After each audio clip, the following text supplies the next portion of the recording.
Sabe, a medicina moderna às vezes parece mágica, né? Pensa só, como é que um comprimidinho sabe exatamente onde ir para acabar com aquela dor de cabeça?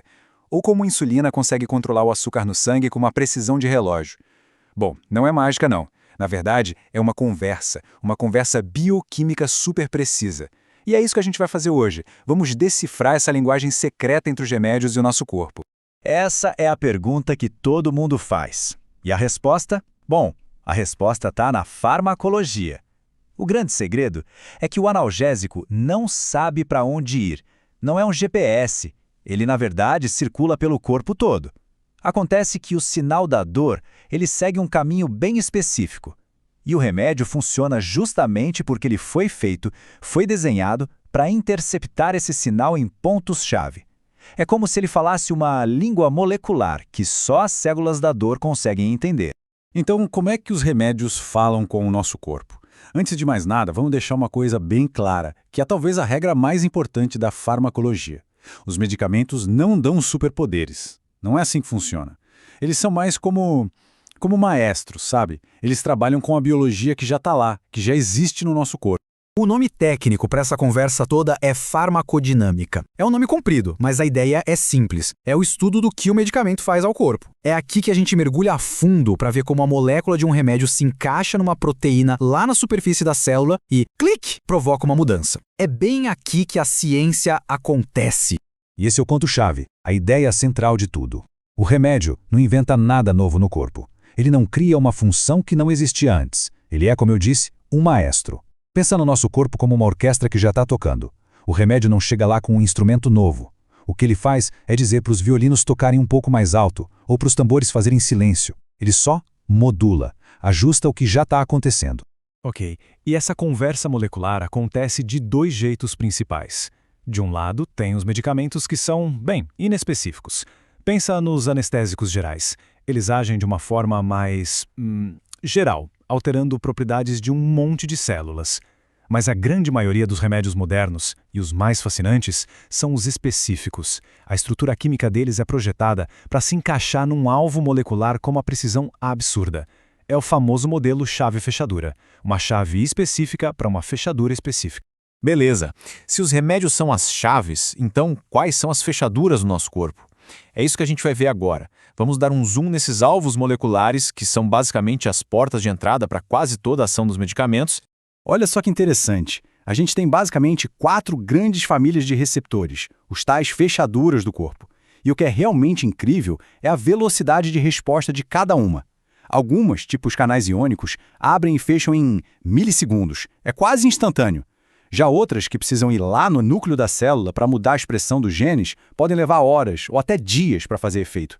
E essa diferença de velocidade é crucial para definir como e quando um remédio vai funcionar. E de todas essas famílias de fechaduras, tem uma que é a estrela do show, os receptores acoplados à proteína G, ou GPCRs, para facilitar. Eles são a grande maioria dos receptores que a gente conhece. Sabe aquele anti-histamínico para alergia? Ou o remédio para pressão alta? Tratamento para asma? Pois é, muitos deles funcionam mirando exatamente nesses GPCRs. Eles são, sem dúvida, um dos alvos farmacêuticos mais importantes que existem. Tá, mas como é que eles funcionam exatamente? É por meio de um mecanismo super engenhoso chamado ciclo da proteína G. Dá para pensar nele como um interruptor molecular. O remédio, que a gente chama de agonista, chega e aperta o botão do lado de fora da célula. Aí a proteína G, que está ali dentro esperando, pega essa mensagem e passa para frente, dando início a uma cascata de eventos lá dentro. Vamos quebrar esse ciclo em partes para entender melhor. Primeiro, no estado de repouso, está tudo quieto. A proteína G está lá, inativa. Segundo, o remédio chega e ativa o receptor. Terceiro passo, e esse é o pulo do gato. O receptor ativado faz a proteína G trocar uma molécula, a GDP, por outra, a GTP. Isso é o ligar do interruptor.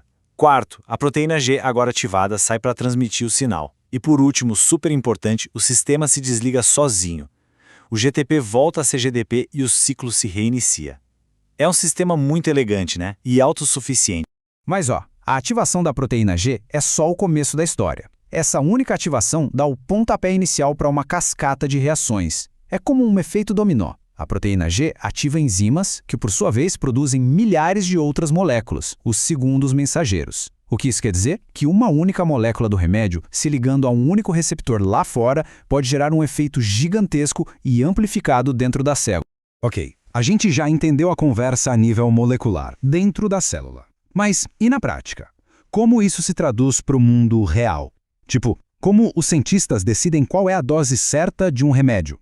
Agora a gente vai ver exatamente isso. Como essa resposta é medida e quantificada.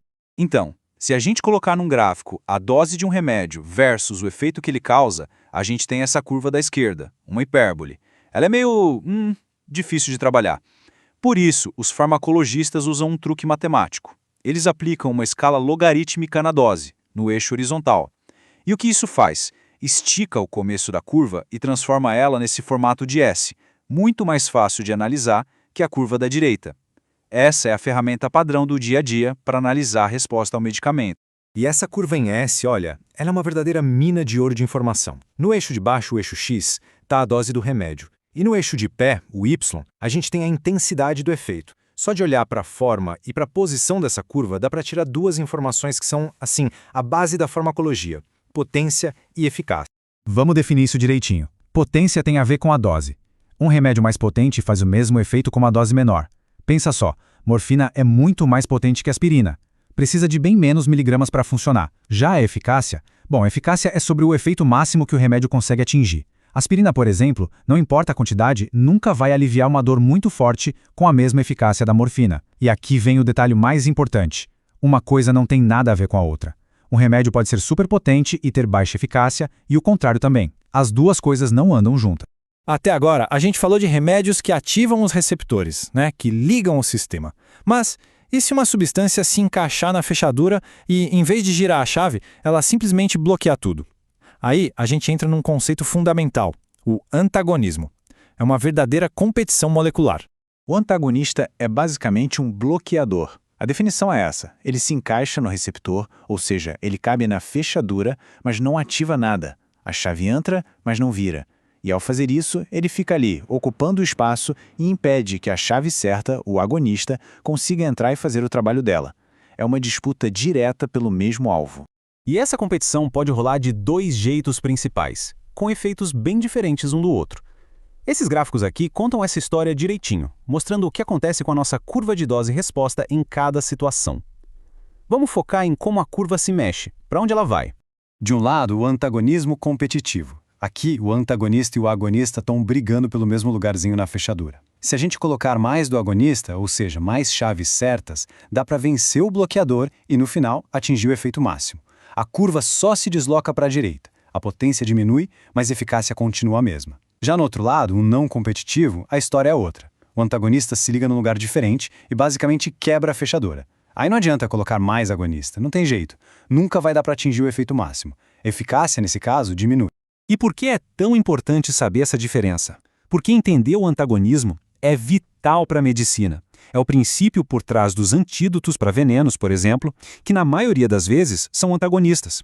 E também é crucial para a gente poder prever e evitar interações perigosas entre diferentes remédios. É a farmacologia em ação, literalmente salvando vidas.